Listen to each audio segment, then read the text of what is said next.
یہ عظیم انسان ہے، بہت بڑے عالم دین ہیں، اور انہوں نے اپنی پوری زندگی دین کے لیے وقف کر دی ہے، یہی قرآن پھیلا رہے ہیں، دین پھیلا رہے ہیں، اور آج کل کے جو ملحدین ہیں ان کو لگام لگا رکھی ہے، زبردست عالم ہے، لیکن اگر ایک ان سے بھی لغزش ہو گئی، ایک غلطی ہو گئی، اس غلطی پر، اور پھر اگلی بات یہ ہے، دیکھیں نا، التائب من الذنب کمن لا ذنب لہ، جس سے گناہ ہوا ہے حدیث پاک میں ہے، اور اگر وہ اپنے گناہ سے توبہ کر لے تو ایسا سمجھو کہ اس نے گناہ کیا ہی نہیں۔ تو ان کے اکابرین کی توجہ دینے پر انہوں نے معافی مانگ لی، عوام سے معافی مانگی، اللہ سب رب العالمین سے رجوع کر لی اپنی باتوں سے، بس بات ختم ہو گئی۔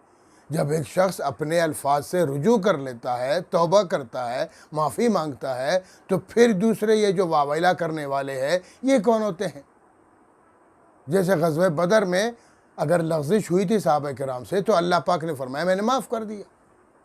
تو ابھی انہوں نے خود معافی مانگی، اور معافی کی یہی صورت ہے کہ بھئی جس طرح آپ نے عوام میں یہ بات کی ہے، یہ لغزش تم سے ہوئی ہے، خطا ہوئی ہے، تو عوام میں ہی اس کا ازالہ کر دو، تو انہوں نے ازالہ کر دیا، اللہ سے بھی معافی مانگی سب کے سامنے، عوام سے بھی معافی مانگی، اور کہہ دیا کہ بھئی میرے الفاظ اچھے نہیں تھے، بس بات ختم ہو گئی۔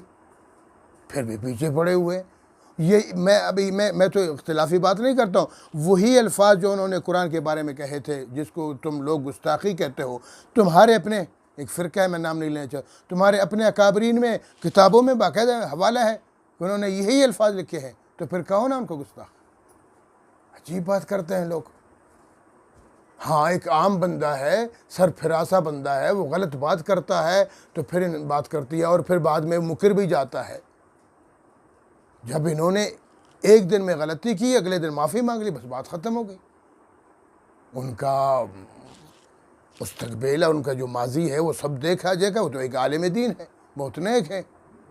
اور قرآن کریم کا درس دیتے ہیں، اور علماء، بلکہ استاد العلماء ہے، بہت سے علماء کے استاد ہیں وہ، اللہ تعالیٰ ان کو مزید زندگی عطا فرمائے اور دین کی خدمت لے لے ان سے۔ تو اللہ تعالیٰ صحابہ کے بارے میں بھی فرما رہے ہیں، تعریف فرما رہے ہیں کہ الذین